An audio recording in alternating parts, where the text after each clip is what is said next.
Hello, welcome to my channel. This is Yuton. Today I want to talk about the history of China. The history of China that is well known to the public is about 5,000 years. And if it is counted from the time when there was writing system, it has been 3,300 years. The 1,700 years in the middle gap is the age of myth. There was no writing system, but urban remains have been found. Let's see the figure of timeline directly. The time before 3000 BC is Ape Age and Neolithic. 3000 BC to 2000 BC is the age of the myth.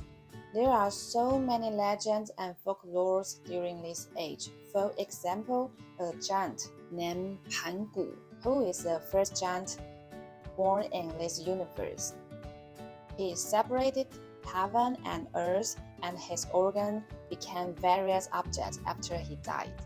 His eyes became sun and moon. His chest, knees, legs became mountains. His intestine became rivers and streams. Hands became birds. Hair became grass or trees, and so on. A beautiful world was born at that time. After Pan Gu, a goddess named Nuwa created human beings. She molded yellow clay into the shape of people, and then she casted a magic so these clay people became real people. After she made some people by her own hand, she felt so tired and so time-consuming.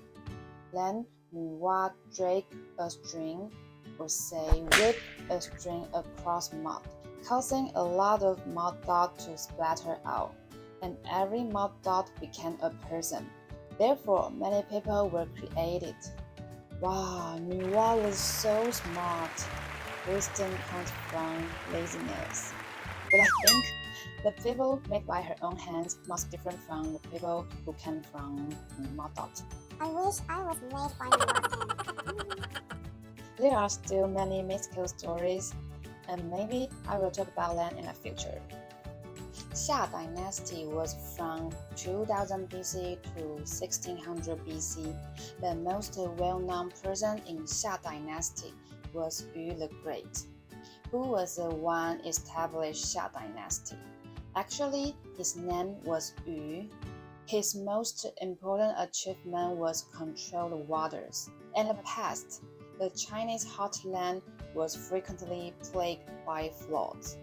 Yu's father was tasked with devising a system to control the flooding, but he failed. As an adult, Yu continued his father's work. After 13 years of hard working, Yu successfully solved the floods. Yu the Great represents the people's gratitude and respect for him. It is generally believed that Xiao Dynasty was the first dynasty in the history of China, but the existence of Xiao remains unproven because no text from Xiao was found. Only relevant historic sites and some records describing Xiao Dynasty from later dynasties were found. From 1600 BC to 1000 BC was the Tang Dynasty. The earliest known body of Chinese writing was born during this time. There were two kinds of writing system, oracle bone script and bronze script. Oracle bone script was engraved on turtle shells or animal bones and used for divination. And another one, bronze script, became popular in the Middle and late Tang Dynasty. Bronze script was engraved on bronze, like bells or other instruments. The content was mainly records the various activities of the kings and nobles. Tang Dynasty followed by Zhou Dynasty. A dynasty lasted for 800 years, which was longer than any other dynasties in Chinese history. Zhou Dynasty was divided into two periods. The first half was called Western Zhou and the second half was called Eastern Zhou, because the last king of Western Zhou was killed by other tribes from further west of Zhou. The son of the dead king became the next king and decided to move the capital eastward, making the end of the Western Zhou and the beginning of the Eastern Zhou. During the Western Zhou, the king of Zhou was a real king. That meant all the courtiers obeyed the king. However, the king of Zhou was just a man during the Eastern Zhou. The Eastern Zhou was divided into two well-known periods, the Spring and Autumn period and the Warring States period. During the Spring and Autumn period, feudal states were out of the Zhou court's control. They waged wars among themselves to annex weaker states and make themselves stronger. There were 5 dukes from 5 different strong states, successively dominated the world. They were the 5 hegemons. Hegemon was the largest state at that time, didn't wipe out all other states. So, other large and small states still survived. During the Warring States period, feudal states had even less respect to Zhou court. Every leader of states called themselves kings instead of dukes. Wars between states became more frequent. At that time, most of the small states were annexed, and the remaining 7 strong states check and balance each other.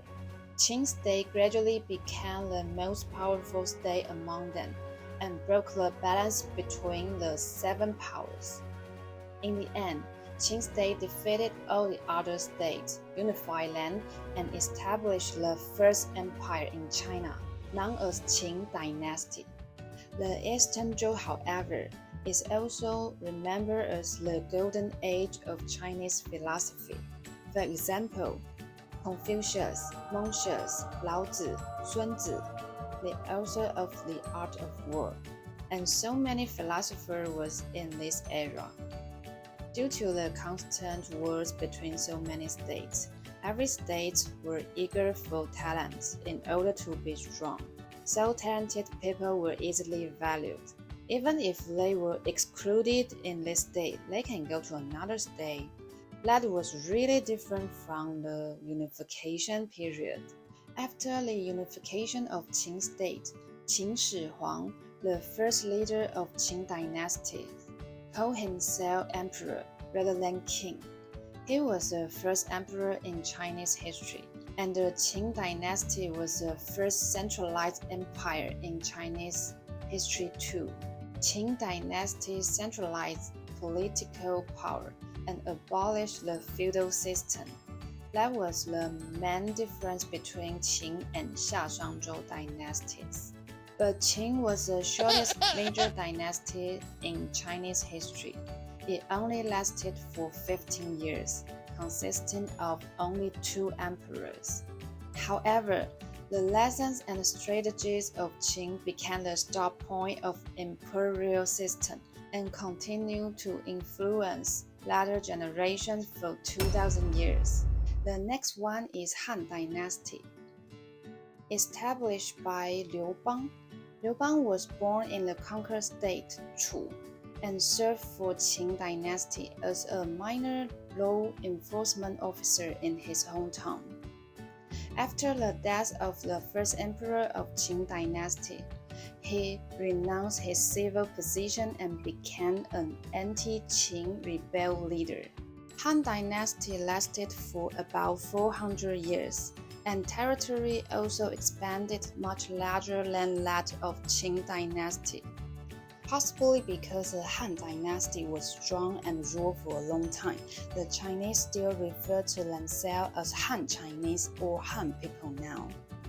Han Chinese is the name of main ethnic group in Taiwan, Hong Kong, Singapore, and China. In the future, when I say Han Chinese, which means a kind of race rather than nationality. By the way, the famous the Silk Road started in Han Dynasty. It was called the Silk Road because so many silk products were traded westward to the Central Asia and Europe through this road. At the end of the Han Dynasty, various forces of the court separated, and the entire central plain presented a period of division and chaos, the most famous of which was the Three Kingdom period. There were three kingdoms, Wei, Shu, Wu, respectively occupying three regions of the central plains. Wei destroyed Shu, and then the powerful courtier of Wei court usurped the throne and changed the name of the kingdom to Jing.